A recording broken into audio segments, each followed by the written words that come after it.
Noong bata pa ako, mahina ang aking pangangatawan at madalas akong magkasakit.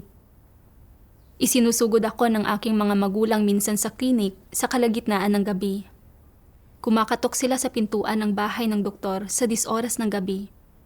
At kahit gaano pa kasama ang tono o ugali ng doktor, palaging handa ang aking mga magulang na tiisin ito. Ang lahat ng ito ay para agaran akong magamot. Natatakot sila na lalo pang lumala ang kondisyon ko, kaya't magdamag nila akong binabantayan. Nang maglaon, medyo mas lumaki na ako. At nakita kong pagod na pagod ang mga magulang ko araw-araw pagkatapos ng trabaho. Naawa ako sa kanila. Pero palagi nilang sinasabi sa akin, kailangan naming kumita ng mas maraming pera para mabigyan ka ng mas magandang buhay at upang mabili namin ang gusto mo. Inisip ko na masyado nang maraming nagawa ang mga magulang ko para sa akin at nagpasya ako na maging isang mabuting anak sa kanila at huwag silang hayaang mapagod ng husto. Kapag pumapasok ang mga magulang ko sa trabaho, nililinis ko ang bahay at natuto akong maglaba at magluto. Sa tuwing umuuwi ang aking mga magulang at nakikitang maayos ang lahat, napakasaya nilang sinasabi. Hindi naging walang saysay ang pagpapalaki namin sa batang ito. Kapag naririnig ko ang mga salitang ito, masayang masaya ako. Inisip ko na talagang sulit na gawin kong medyo mas madali ang mga bagay-bagay para sa aking mga magulang at bigyan ko sila ng mas maraming oras na makapagpahinga. Nang maglaon, nagsimula kaming 3 na manampalataya sa Diyos at pumunta ako sa ibang lugar para gampanan ang aking tungkulin. Suportadong-suportado ng aking ina ang paggampan ko sa aking tungkulin at bagamat hindi ganoon kasaya ang aking ama tungkol dito, nirespeto rin niya ang aking desisyon. Kalaunan, naging mas mahirap ang mga sitwasyon at maraming kapatid ang inaresto habang gumagampan sa kanilang mga tungkulin. Isang beses, umuwi ako at nababalis ang sinabi sa akin ng aking ama.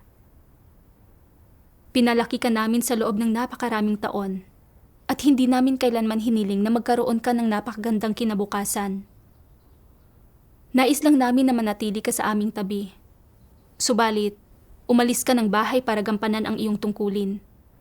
At karaniwan ka naming hindi nakikita kapag gusto namin. Medyo mahirap na ang mga sitwasyon ngayon. Kung sakaling maaresto ka sa daan, ano ang magagawa ko? Ano ang mangyayari sa kinabukasan mo? Laking gulat ko sa sinabi ng aking ama. Bakit niya nasabi iyon? Kung susuko ako sa paggampan ng aking mga tungkulin dahil takot akong maaresto, hindi ba't ipinagkakanulo ko ang Diyos at magiging isa akong taong tumatakas? Seryoso kong sinabi sa aking ama, Papa, hindi mo ako dapat pigilan sa paggampan ng aking tungkulin. Malaki na ako ngayon. Ang pag-alis sa bahay para gampanan ang aking tungkulin ay isang pasya na pinag-isipan kong mabuti. Dapat mo akong suportahan. Galit na galit siya at sinabing, pinalaki kita sa loob ng maraming taon at basta-basta ka lang aalis. Malinaw ko na yatang nakikita ngayon. Nagpalaki ako ng isang walang utang na loob. Nang marinig ko ang mga salitang ito, masyado akong nabagabag at hindi ko napigilan ang pagtulo ng mga luha ko. Naaalala ko noong nagkasakit ako noong bata pa ako. At kung paanong tinabihan ako ng aking ama sa magdamag nang hindi ipinipikit ang kanyang mga mata para lang maalagaan niya ako. At kung paanong nagtrabaho ng husto ang aking mga magulang para kumita ng pera at mabigyan ako ng magandang buhay. Pero ngayon, bukod sa hindi ako naging mabuting anak sa kanila, hindi ko man lang sila masamahan. Hindi ko man lang nagampanan ang aking obligasyon bilang kanilang anak. Habang tinitingnan ko ang aking galit na ama habang siya ay papaalis. Nakonsensya ako.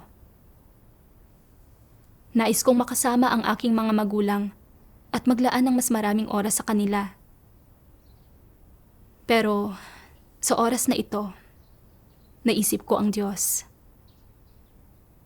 Noong hindi pa ako nanampalataya sa Diyos, madalas na hungkag ang pakiramdam ko at hindi ko alam kung bakit ako narito sa mundong ito. Pagkatapos manampalataya sa Diyos, sa pamamagitan ng pagbabasa ng kanyang mga salita, natutunan ko na ang Diyos ang lumikha sa mga tao at ang Diyos ang nagbigay sa akin ng hiningang ito. Mayroon akong sariling misyon sa mundong ito. Noon ko lamang natuklasan ang halaga ng aking pag-iiral at hindi na hungkag ang pakiramdam ko at hindi na ako naliligaw. Sa pagtamasa sa napakadakilang pagmamahal ng Diyos, hindi ko kayang mawala ng konsensya at hindi ko kayang talikuran ang aking tungkulin. Sa puntong iyon, nagkaroon ako ng lakas na maghimagsik sa aking laman at lumabas ako para patuloy na gampanan ang aking tungkulin. Noong 2019, minsan akong naaresto habang ginagampanan ng aking tungkulin. Sa panahon ng interogasyon, dinala ng mga pulis ang tito ko sa detention center at sinabi na siya ang aking tunay na ama.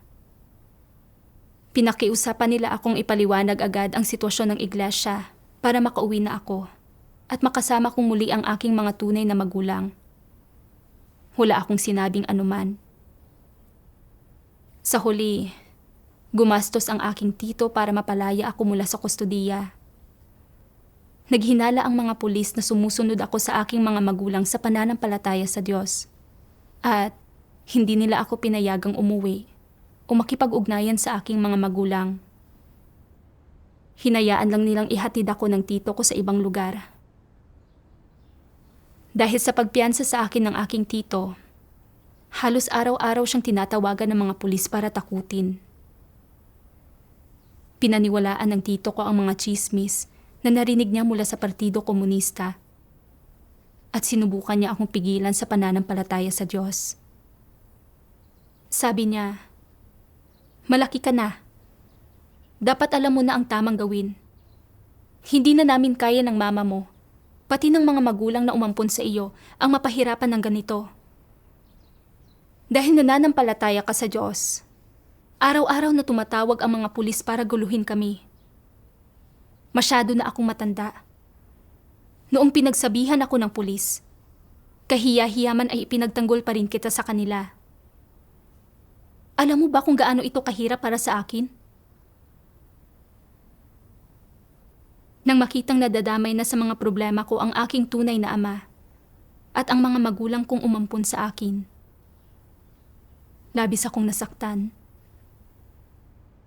Madalas na sabihin ng mga tao sa sinaunang panahon na ang paggalang sa magulang ay isang katangiang dapat taglayin ng higit sa lahat. Ang pagiging mabuting anak sa mga magulang at hindi magdulot ng alalahanin sa kanila ay isang bagay na dapat gawin ng lahat ng anak. Pinalaki ako ng mga umampon sa akin sa loob ng maraming taon at ginipit ang mga tunay kong magulang sa pagbabayad ng 140,000 yuan sa mga pulis para piyansahan ako. Labis akong nakonsensya. Dati, ginagampanan ko ang aking mga tungkulin at hindi ko sila masamahan para bantayan sila. At ngayon, ay naaresto ako dahil sa pananampalataya sa Diyos. Idinadawit sila sa aking paghihirap. Hindi ko nagawa ang alinman sa mga bagay na dapat gawin ng mga anak. Binigyan ko lang sila ng mga pasanin. Habang mas iniisip ko ito, mas lumalala ang nararamdaman ko. At naisip ko pa nga na, totoo ba nahuhupa lang ang mga problema ng pamilya ko kung isusuko ko ang pananampalataya sa Diyos? Totoo ba na kung mamatay ako, saka lang hihinto ang mga pulis sa pagbabantay sa aking pamilya at hindi naguguluhin at hahamakin ang mga magulang ko? Noong panahong iyon, labis akong nasisiil. Alam kong naisip ko ng ipagkanulo ang Diyos. At naisip ko na may utang ako sa Kanya. Ngunit sa sandaling naisip ko kung paanong nadawit sa aking problema ang mga umampun sa akin at ang mga tunay kong magulang. Labis akong nakonsensya. Pakiramdam ko, hinihila ako ng magkabilang panig at hindi ko talaga magawang huminahon. Noong panahong iyon, pinilit ako ng aking tito at tita na magtrabaho para mapigilan akong manampalataya sa Diyos. Pinasubaybayan din nila ako sa mga katrabaho ko at kung masyado ng gabi akong nakakauwi, iniinteroga nila ako. Saan ka galing? Sino ang kasama mo?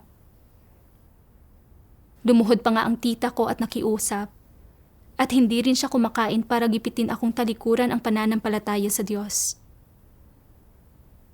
Nang maharap sa mga gayong sitwasyon, hirap na hirap ang isipan ko. Pakiramdam ko ay wala akong kalayaan at lalong walang mga personal na karapatan sa bahay na ito. Pakiramdam ko ay sinasakal ako at habol ko ang aking hininga. Gusto kong tumutol at makipagtalo sa kanila. Bakit ninyo ako tinatrato ng ganito? Dahil lang sa nananampalataya ako sa Diyos. Pero sa sandaling, naisip ko kung paanong nadawit sila sa problemang ito dahil sa akin. At kung paanong pinagmulta sila ng napakaraming pera. Naglaho ang pagtutol sa puso ko. Sa halip, naisip ko na ako ang hindi naging mabuting anak sa kanila. Na wala silang ibang magagawa kundi tratuhin ako ng ganito. At na ang magulang ay palaging tama. Lalo na nang maisip ko kung paanong wala ako sa tabi ng aking mga magulang para samahan sila. At maging mabuting anak sa kanila nitong mga nakaraang taon. Mas lalo kong naramdaman na binigo ko sila. Noong panahong iyon, ginawa ko ang lahat ng paraan para mabayaran ang utang ko sa aking mga magulang. Binilhan ko sila ng mga produktong pangkalusugan, inako ko ang lahat ng gawaing bahay, at ginawa ang lahat ng makakaya ko para makapagtrabaho at kumita ng pera. Malugod kong tinitiis ang hirap ng pagtatrabaho ng overtime hanggang 10 oras ng gabi kada araw. Gusto ko lamang kumita ng mas maraming pera at bigyan sila ng higit pang kasiyahan. Bago ko pa namalayan, lalo kaming nagkakalayo ng Diyos. Pagkaraan ng ilang panahon, tumawag ang pulis at sinabing kukunin nila ako. At gusto raw nilang marinig sa akin ang tungkol sa sitwasyon ng iglesia. Alam ko na kung patuloy akong mananatili sa bahay, maaari akong maaresto. Pero naisip ko rin na kung aalis ako, hindi ko alam kung kailan ako makakabalik. Isa pa, kung hindi ako matatagpuan ng mga pulis, ang mga magulang at ang tito at tita ko ba ang kukunin nila? Kung ito nga ang mangyayari, magiging napakasama kong anak. Ang naiisip ko lang ay ang mga salita ng aking mga magulang. Gusto ng tita ko na manatili ako sa tabi niya at gusto niyang magkaroon ng magandang pamilya. Sinabi ng tito ko na malaki na ako at matino at na kailangan ko silang isaalang-alang. Sinabi naman ng ama ko na gusto niyang maging mabuting anak ako sa kanya at na ayaw niyang magpalaki ng isang anak na walang utang na loob. Noong sandaling iyon, pakiramdam ko ay gumuguho na ang lahat. Nanalangin ako sa Diyos sa mga oras na iyon. Diyos ko, dahil huhulihin na ako ng mga pulis, hindi na ako pwedeng manatili sa bahay. Pero sa tingin ko, kung aalis ako, hindi ako magiging isang mabuting anak at wala akong konsensya. Labis akong nasasaktan. Diyos ko, paano ako dapat magpasya? Pakiusap, gabayan mo po ako. Pagkatapos manalangin, naisip ko ang isang sipi ng mga salita ng Diyos. Kung hindi dahil sa pagtatadhana ng lumikha at sa kanyang paggabay, hindi malalaman ng isang buhay na bagong silang sa mundong ito kung saan pupunta o kung saan siya maninirahan. Hindi siya magkakaroon ng mga ugnayan, hindi mapapabilang saan man at walang magiging tunay na tahanan. Subalit dahil sa maingat na pagsasaayos ng lumikha, ang bagong buhay na ito ay may lugar na matitirhan, mga magulang, isang lugar na kabibilangan, at mga kamag-anak, kaya ang buhay na iyon ay nagsisimula sa kanyang paglalakbay. Sa buong prosesong ito, natukoy na sa mga plano ng lumikha ang pagdating ng bagong buhay na ito, at lahat ng aariin nito ay ibibigay sa kanya ng lumikha. Mula sa isang lumulutang na katawan na walang anumang pag-aari, unti-unti itong nagiging laman at dugo, nakikita at nahahawakang nilalang na tao, isa sa mga nilikha ng Diyos na nag-iisip, humihinga at nakadarama ng init at lamig, na maaaring makibahagi sa lahat ng karaniwang gawain ng isang nilikha sa material na mundo, at daraan sa lahat ng bagay na dapat maranasan sa buhay ng isang nilikhang tao. Ang nauna ng pagtatakda ng lumikha sa kapanganakan ng isang tao ay nangangahulugan ng kanyang igagawad sa taong iyon ang lahat ng bagay na kinakailangan para patuloy na mabuhay. At gayon din, ang pagkakapanganak sa isang tao ay nangangahulugan na matatanggap niya mula sa lumikha ang lahat ng bagay na kailangan para patuloy na mabuhay, at mula sa puntong iyon ay mabubuhay siya sa ibang kaanyuan na ibinigay ng lumikha at mapapasailalim sa kataas-taasang kapangyarihan ng lumikha. Mula sa mga salita ng Diyos, naunawaan ko na ako ay nag-iisa lang, isang malayang nilalang. Ang Diyos ang nagsaayos ng isang pamilya at mga magulang para sa akin. Ang Diyos ang namumuno rito. Pero ang pagkasilang ko sa mundong ito ay hindi lamang para magtamasa ng pagmamahal sa pamilya at magpakita ng pagiging mabuting anak sa aking mga magulang, kundi higit pa ay para akuin ko ang responsibilidad at misyon na inaasahan sa mga nilikha.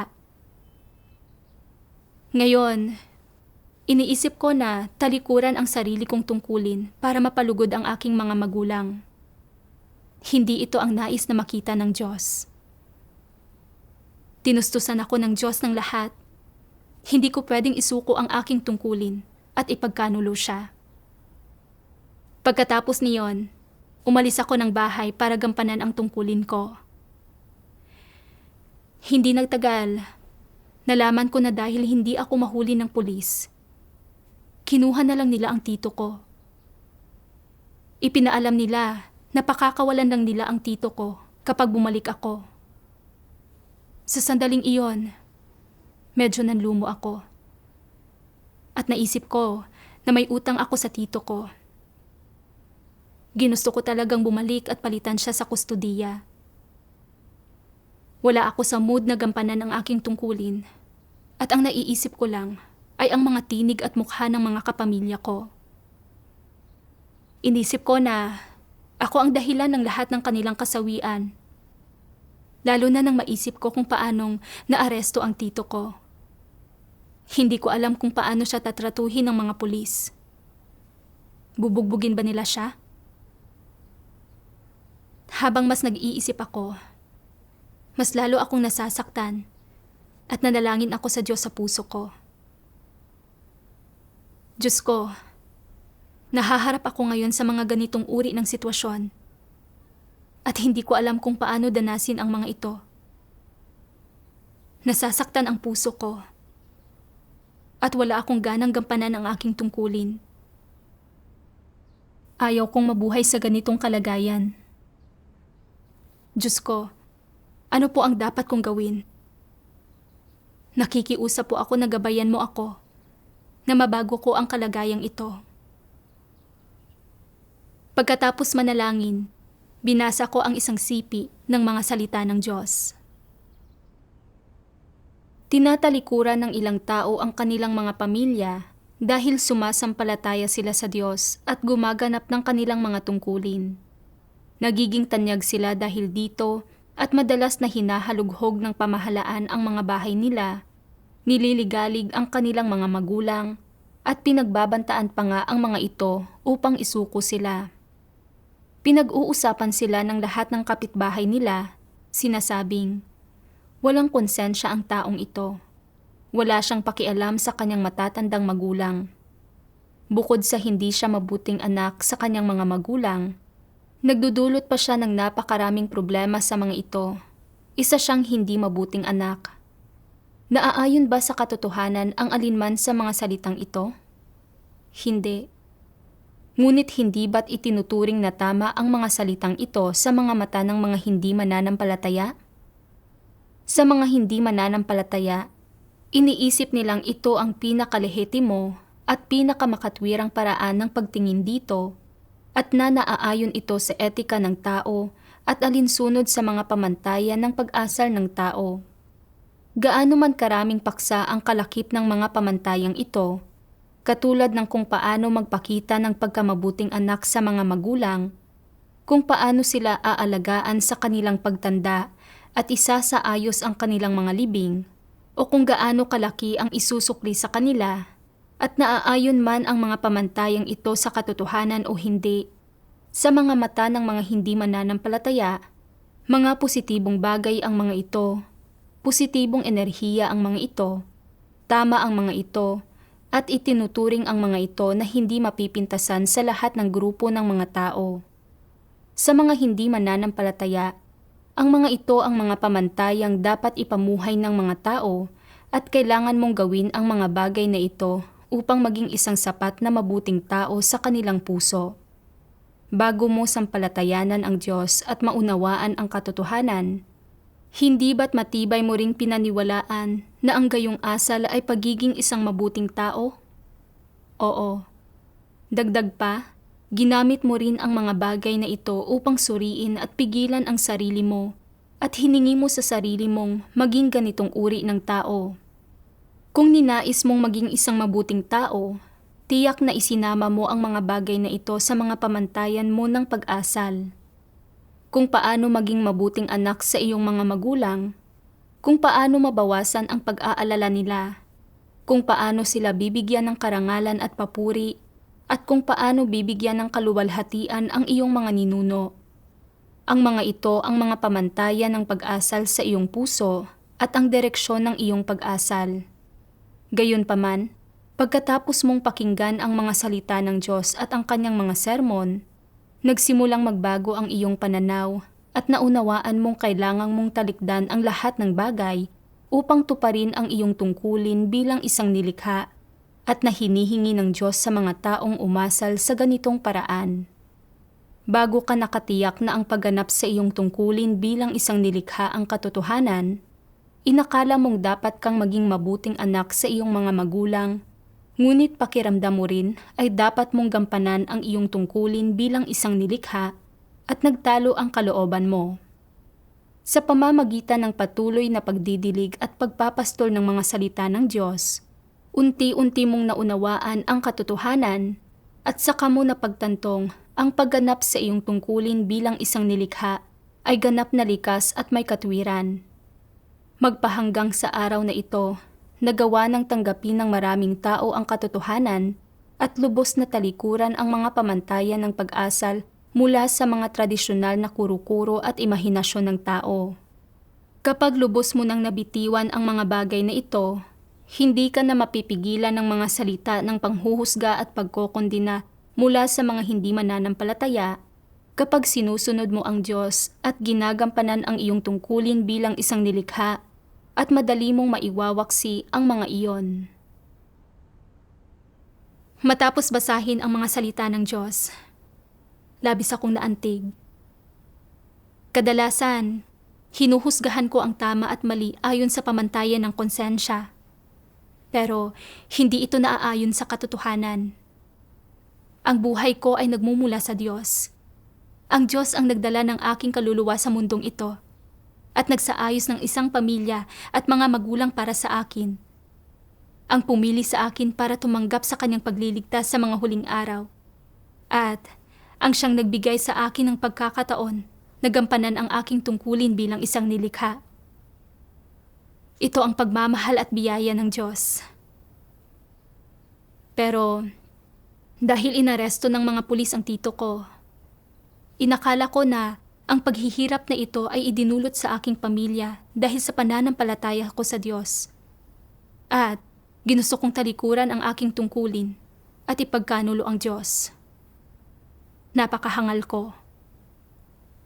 Hanggang sa araw na ito, ang lahat ng pinagdaanan ng aking pamilya ay dulot ng demonyo, ang Partidong Komunista.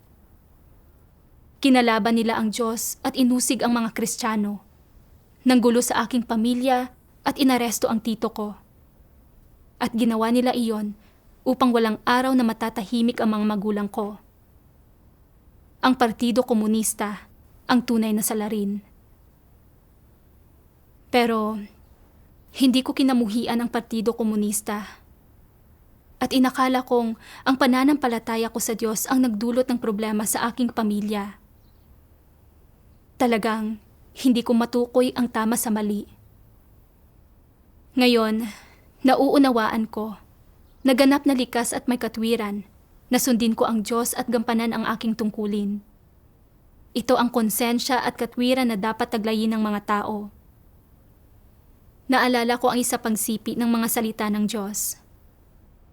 Kung gaano man ang dapat ipagdusa ng isang individual, at kung gaano man kalayo ang dapat niyang lakarin sa kanyang landas ay itinakda ng Diyos, at walang sino man ang tunay na makatutulong sa kanino man. Nananampalataya man sa Diyos ang isang tao o hindi, ang buhay ng bawat tao ay nasa mga kamay ng Diyos, at kontrolado at pinamumunuan ng Diyos. Pauna nang itinakda ng Diyos kung gaano magdurusa ang bawat tao, at hindi na natin ito mababago. Ang mga magulang ko at ang mga umampon sa akin ay nasa mga kamay rin ng Diyos. Dapat ko silang ipagkatiwala sa Diyos. At pagkatapos, tahimik akong nanalangin sa Diyos, handang ipagkatiwala ang lahat sa Diyos at magpasakop sa kanyang pagsasaayos. Pagkatapos niyon, ibinuhos ko ang aking lakas sa paggampan ng aking tungkulin. Kalaunan, nabasa ko ang isang sipi ng mga salita ng Diyos na higit na nagpaunawa sa akin sa sarili kong kalagayan.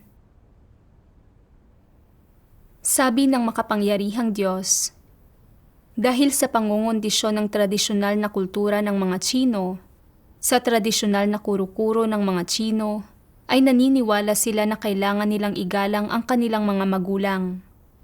Ang sino mang hindi gumagalang sa kanyang magulang ay isang walang galang na anak. Naitanim na ang mga ideyang ito sa mga tao mula pagkabata at itinuturo ang mga ito sa halos bawat sambahayan, pati na rin sa bawat paaralan at sa lipunan sa pangkalahatan.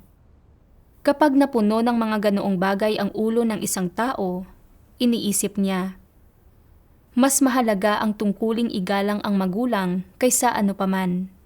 Kung hindi ko ito tutuparin, hindi ako magiging mabuting tao. Magiging isa akong walang galang na anak at itatakwil ako ng lipunan. Ako ay magiging isang taong walang konsyensya. Tama ba ang pananaw na ito? Nakita na ng mga tao ang napakaraming katotohanang ipinahayag ng Diyos. Hiningi ba ng Diyos na magpakita ang tao ng paggalang sa kanyang mga magulang? Isa ba ito sa mga katotohanan na dapat maunawaan ng mga sumasampalataya sa Diyos? Hindi. Nagbahagi lamang ang Diyos sa ilang mga prinsipyo. Anong prinsipyo ang dapat pagbatayan ng pagtrato ng mga tao sa iba ayon sa hinihingi ng mga salita ng Diyos? Mahalin kung ano ang minamahal ng Diyos at kamuhian kung ano ang kinamumuhian ng Diyos. Ito ang prinsipyong dapat sundin. Mahal ng Diyos ang mga naghahanap ng katotohanan at nakasusunod sa kanyang kalooban. Ito rin ang mga taong dapat nating mahalin. Ang mga hindi nakasusunod sa kalooban ng Diyos, mga napopuot at naghihimagsik sa Diyos. Ito ang mga taong kinamumuhian ng Diyos at dapat din natin silang kamuhian. Ito ang hinihingi ng Diyos sa tao. Kung hindi naniniwala sa Diyos ang iyong mga magulang, kung alam na alam nila na ang pananampalataya sa Diyos ang tamang landas, at na maaari itong humantong sa kaligtasan, subalit ayaw pa rin nila itong tanggapin, walang duda na sila ay mga taong nayayamot at namumuhi sa katotohanan at na sila ang mga taong lumalaban at namumuhi sa Diyos. At natural lang na kinamumuhian at kinasusuklaman sila ng Diyos. Magagawa mo bang kamuhian ang gayong mga magulang? Nilalabanan at nilalapastangan nila ang Diyos. Kung magkagayon, ay tiyak na mga demonyo at satanas sila. Magagawa mo ba silang kasuklaman at sumpain? Mga totoong katanungan ang lahat ng ito. Kung hinahadlangan ka ng iyong mga magulang na manalig sa Diyos, paano mo sila dapat tratuhin? Gaya ng hinihingi ng Diyos, dapat mong mahalin kung ano ang minamahal ng Diyos at kamuhian kung ano ang kinamumuhian ng Diyos. Noong kapanahunan ng biyaya, sinabi ng Panginoong Hesus, "Sino ang aking ina? At sino-sino ang aking mga kapatid? Sapagkat sino mang gumagawa ng kalooban ng aking Ama na nasa langit, ay siyang aking kapatid na lalaki at aking kapatid na babae at ina." Umiiral na ang mga salitang ito noon pang kapanahunan ng biyaya at lalo pang mas malinaw ang mga salita ng Diyos ngayon. Mahalin kung ano ang minamahal ng Diyos at kamuhian kung ano ang kinamumuhian ng Diyos. Diretsahan ang mga salitang ito, ngunit madalas na hindi naaarok ng mga tao ang tunay na kahulugan ng mga ito. Kung itinatatwa at sinasalungat ng isang tao ang Diyos, na siya ay isinusumpa ng Diyos, ngunit siya ay magulang o kamag-anak mo, at sa tingin mo ay hindi masamang tao, at maayos ang pagtrato niya sa iyo, baka hindi mo magawang kamuhian ang taong iyon, at baka manatili siyang malapit mong kaugnayan, hindi nagbabago ang relasyon ninyo. Ikababahala mo na marinig na kinasusuklaman ng Diyos ang gayong mga tao at hindi mo magagawang pumanig sa Diyos at malupit na tanggihan ang taong iyon. Lagi kang gapos ng emosyon at hindi mo ganap na mapakawalan ang mga ito. Ano ang dahilan nito? Nangyayari ito dahil masyadong matindi ang iyong emosyon at hinahadlangan ka ng mga itong maisagawa ang katotohanan. Mabait sa iyo ang taong iyon, kaya hindi mo maatim na kamuhian siya. Makakaya mo lang siyang kamuhian kung sinaktan ka nga niya. Ang pagkamuhing iyon ba ay aayon sa mga katotohanang prinsipyo? Gayon din, ginagapos ka ng tradisyonal na mga haka-haka na iniisip na isa siyang magulang o kamag-anak, kaya kung kamumuhian mo siya, kasusuklaman ka ng lipunan at lalaitin ng publiko, kokondinahing walang paggalang, walang konsyensya at ni hindi nga tao. Iniisip mo na magdurusa ka ng pagkondena at kaparusahan ng langit. Kahit gusto mong kamuhian siya, hindi iyon kakayanin ng konsyensya mo. Bakit gumagana ng ganito ang konsyensya mo? Ito ay dahil isang paraan ng pag-iisip ang naitanim na sa kalooban mo, buhat ng ikaw ay bata pa, sa pamamagitan ng pamana ng iyong pamilya, ang turong ibinigay sa iyo ng mga magulang mo, at ang indoktrinasyon ng tradisyonal na kultura.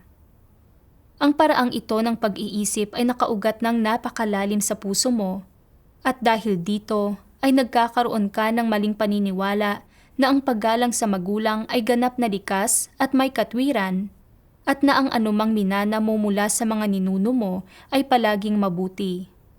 Una mo itong natutunan at nananatili pa rin itong nangingibabaw, na lumilikha ng isang malaking sagabal at kaguluhan sa iyong pananampalataya at pagtanggap sa katotohanan, na iniiwan kang walang kakayahan na isagawa ang mga salita ng Diyos at mahalin ang minamahal ng Diyos at kapuutan ang kinapupuutan ng Diyos.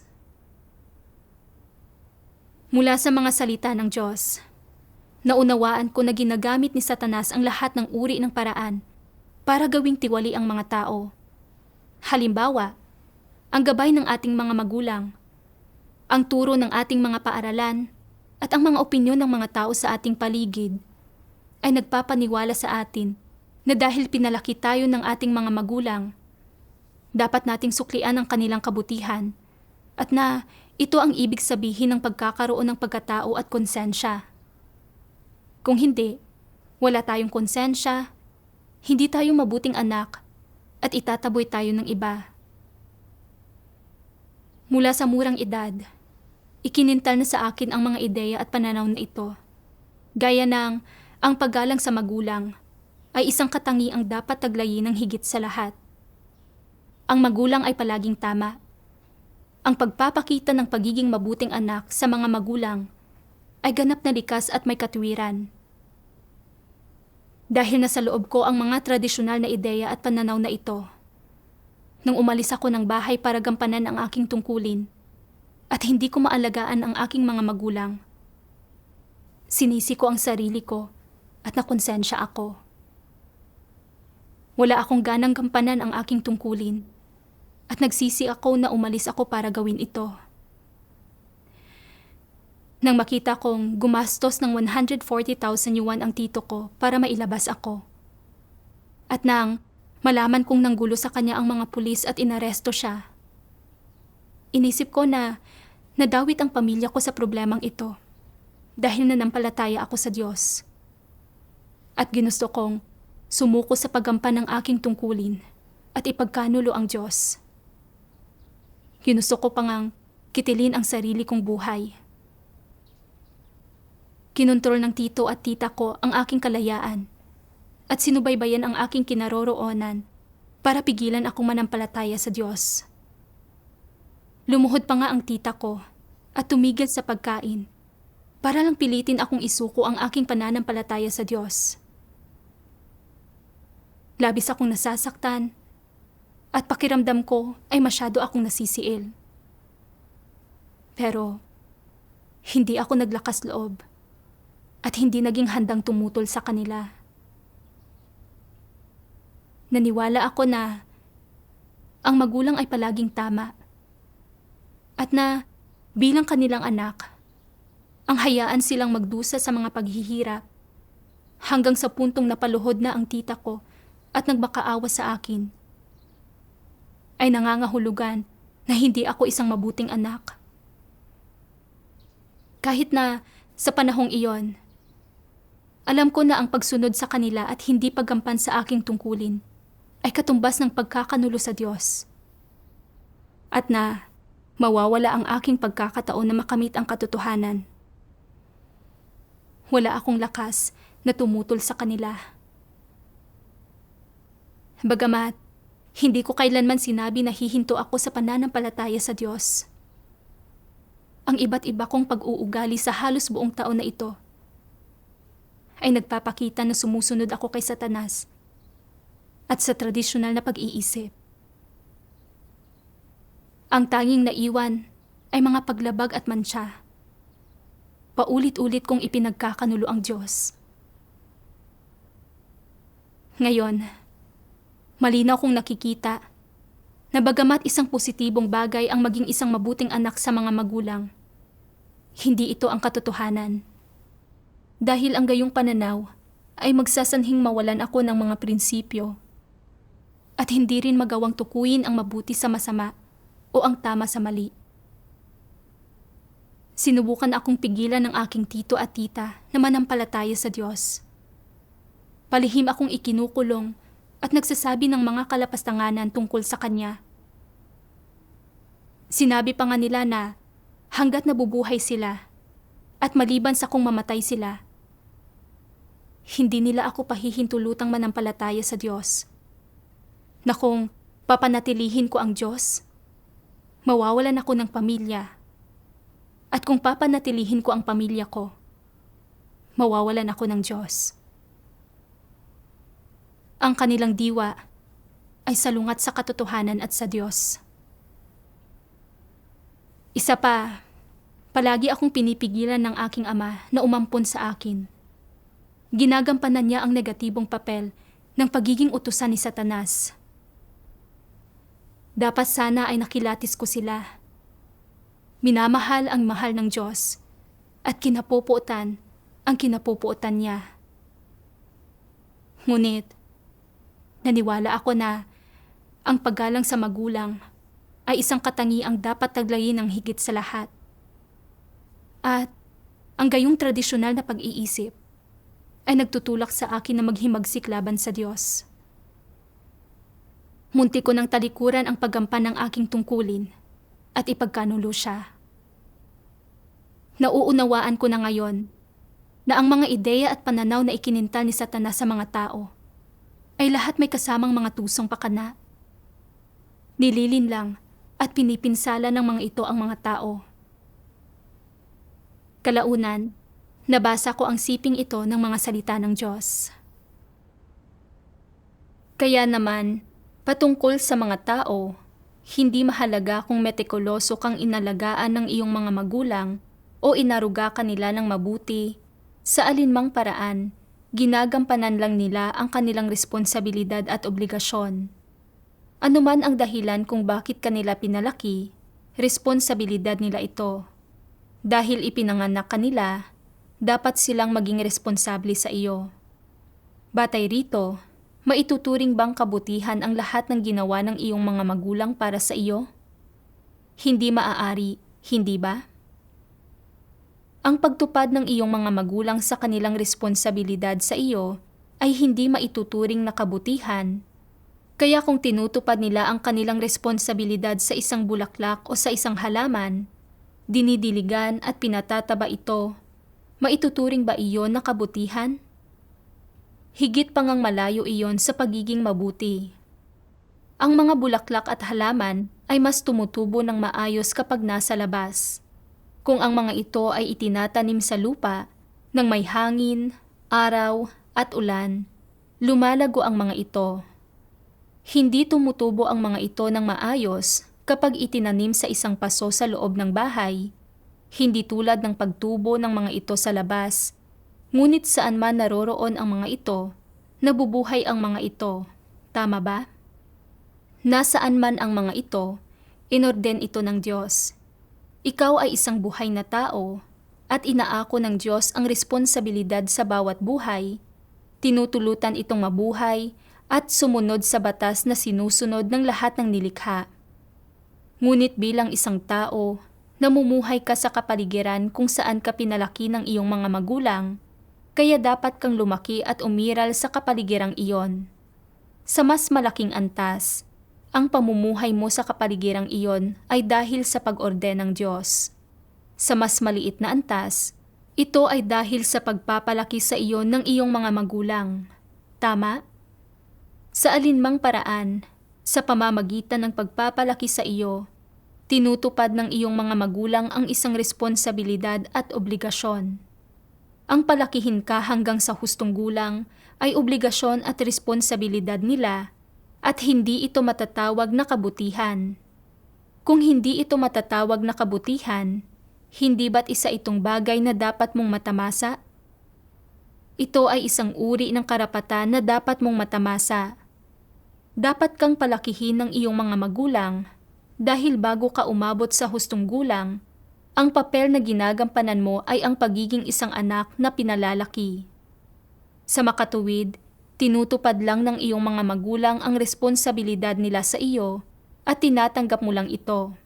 Ngunit tiyak na hindi nito ibig sabihin na tumatanggap ka ng biyaya o kabutihan mula sa kanila.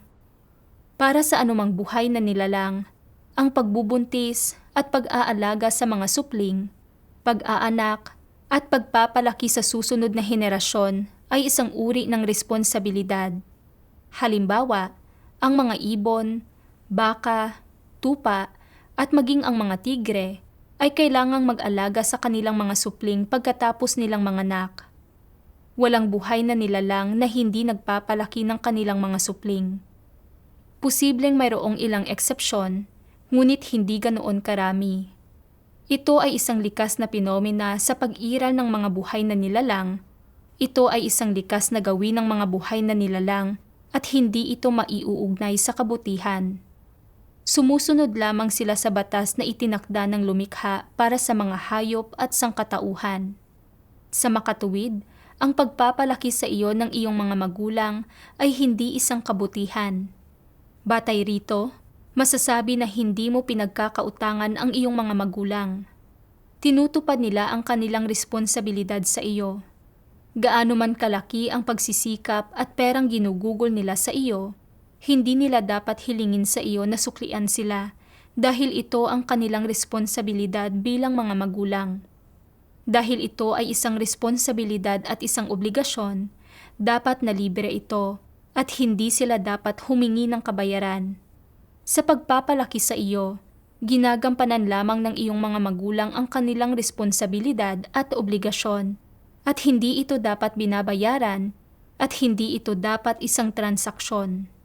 Kaya, hindi mo kailangang harapin ang iyong mga magulang o pangasiwaan ang iyong relasyon sa kanila ayon sa ideya ng pagsukli sa kanila.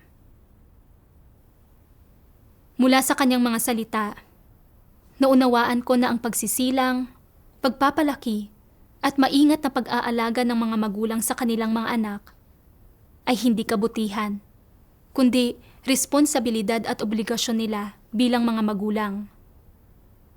Gaya ng sinabi ng Diyos, na kung ililipat ng isang tao ang mga bulaklak at damo mula sa labas, papasok sa kanyang tahanan.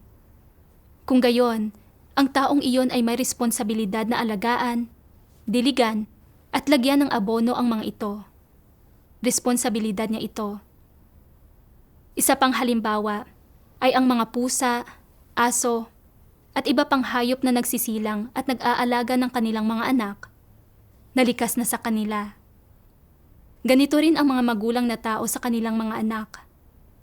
Kapag ang isang anak ay wala pa sa hustong gulang, ang pagpapalaki at pag-aalaga sa kanya ay responsibilidad at obligasyon na dapat tuparin ng lahat ng magulang. At isa rin itong likas na gawi na ibinigay ng Diyos sa mga tao. Ang mga anak ay walang utang sa kanilang mga magulang dahil lang dito. Palagi kong pinaniniwalaan na isang kabutihan na dapat suklian ang maingat na pag-aalaga ng mga magulang na umampun sa akin, at na dapat kong suklian ang aking tito at tita sa pagsisilang sa akin. Ngayon, nauunawaan ko na binigay sa akin ng Diyos ang hiningang ito at hindi ng mga magulang ko. Kung hindi ako binigyan ng Diyos ng hiningang ito, kahit isinilang ako ng mga magulang ko, baka naging isa lang akong patay na sanggol. Pinalaki at inalagaan ako ng mga magulang ko. Binibigyan ako ng magandang kapaligiran sa paglaki. Ito ang dapat nilang gawin bilang mga magulang, at ito ang paunang itinakda at isinaayos ng Diyos. Bukod dito, habang ako ay lumalaki, ang Diyos ang tunay na nag-aalaga sa akin at nagpoprotekta sa akin. Gaya noong isang beses pagkatapos ng eskwela, napakabilis ng pagpapatakbo ko sa aking e-bike at hindi ako makahinto. At napasiksik ako sa pagitan ng malalaking bato at ng isang malaking truck. Noong oras na iyon, napakabilis ng takbo ng truck at napilitan din akong patuloy na iabante ang pagpapatakbo sa aking e-bike. Sa buong oras na iyon, naipit ang paa ko sa pagitan ng truck at ng e-bike. Walang tigil na kumukuskos sa mga ito. Nang lumawak na ang kalsada, huminto sa wakas ang aking e-bike. Talagang nakakanerbiyos. Noong oras na iyon, maraming tao ang pinagpawisan ng kamay at inakalang tiyak na lubha akong masusugatan. Inakala ko rin na tiyak na hindi na ako makakalakad gamit ang paang naipit. Natigilan ako nang makitang wala ni isang sugat sa katawan ko. Talagang naranasan ko mismo kung paanong palaging tahimik akong inaalagaan at pinoprotektahan ng Diyos. At saka, nang magbayad ang tito at tita ko ng 140,000 yuan sa mga pulis para mapalaya ako, inakala ko na ito na ang pinakadakilang kabutihan na matatanggap ko at na dapat ko silang suklian. Ngayon, Nauunawaan ko na bagamat mukhang ang tito at tita ko ang nagbayad ng perang ito, sa likod nito, ang Diyos ang namuno at nagsaayos dito. Noong panahong iyon, napakadaling kumita ng pera ang tito at tita ko. Sa sobrang dali, ay kahit sila mismo ay nagulat. Sa totoo lang, ngayong pinag-iisipan ko ito, kung hindi sila pinagpala ng Diyos na kitain ang lahat ng perang iyon, kung gayon, saan manggagaling ang pera para palayain ako? Naalala ko na sinabi ng Diyos, kung mayroong sino man natutulong sa atin, dapat natin itong tanggapin mula sa Diyos. Sa partikular, ang ating mga magulang na nagsilang at nagpalaki sa atin. Ang lahat ng ito ay isinaayos ng Diyos. Ang Diyos ang naghahari sa lahat. Ang tao ay isa lamang kasangkapan para sa paglilingkod. Sa panlabas, ang mga magulang ko ang nagpalaki sa akin at ang tito at tita ko ang nagbayad para mapalaya ako. Ngunit mula sa perspektiba ng katotohanan, ang lahat ng ito ay pinamumunuan at isinaayos ng Diyos. Wala akong utang sa kanila. Hindi ko kailangang gamitin ang buhay ko para bayaran ang utang na ito, kapalit ng aking kaligtasan. Pwede akong magpakita ng pagiging mabuting anak sa kanila, pero hanggang sa abot lang ng aking makakaya. Sa mga angkop na sitwasyon at kondisyon, pwede ko silang samahan at pakitaan ng pagiging mabuting anak. Pero kung hindi angkop ang mga kondisyon, hindi ko kailangang sisihin ang sarili ko.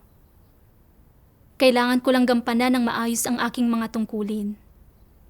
Kung isusuko ko ang Diyos at ang katotohanan para magpakita ng pagiging mabuting anak sa mga magulang ko, kung gayon, kahit patawagin ako ng mga tao na isang mabuting anak, ipinagkanulo ko naman ang lumikha na isang malaking paghihimagsik at kawalan ng pagkatao. Sa katunayan, ang tanging pinagkakautangan ko ay hindi ang mga magulang ko, kundi ang Diyos. Ang pangangalaga at proteksyon ng Diyos ang nagbigay daan sa akin na makarating hanggang sa araw na ito. Siya ang dapat kong pasalamatan ng lubos. Kaya, nanalangin ako sa Diyos. Diyos ko, ang dinaranas ng mga magulang ko at kung paano sila tinatrato ng mga pulis ay nasa mga kamay mo na ngayon.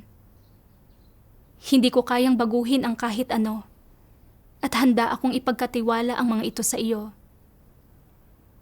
Nais ko lamang na magampanan ng mapayapa ang aking tungkulin bilang isang nilikha at danasin ng maayos ang iyong gawain. Mula noon, medyo mas gumaan na ang pakiramdam ko kaugnay sa mga sitwasyong kinahaharap ng aking pamilya at sinimulan kong pagnilayan kung paano magampanan ng maayos ang aking tungkulin. Hindi nagtagal, nakaugnayan ko ang aking ina. Sumulat siya sa akin ng isang liham na nagbabahagi ng kanyang karanasan. Sinabi niya na tumibay ang kanyang determinasyon na hangarin ang katotohanan dahil sa pagdanas ng mga gayong sitwasyon. At sinabi niya sa akin na huwag akong mag-alala tungkol sa kung ano ang nangyari sa bahay at natumuon ako sa paghahangad sa katotohanan at pagtupad ng aking tungkulin. Sinabi niya rin na nakita ng mga pulis na hindi pa rin ako umuuwi at na walang silbi ang pagdetain sa tito ko. Kaya, pinakawalan na nila siya. Nang sandaling iyon, naging sobrang emosyonal ako. Malinaw kong napagtanto na nakapaloob sa mga sitwasyong nararanasan ko hanggang ngayon ang kalooban ng Diyos at na layo ng mga ito na baguhin ang aking pananaw sa mga bagay-bagay at linisin ang mga karumihan sa loob ko. Ito ang pag-ako ng Diyos ng responsibilidad sa buhay ko.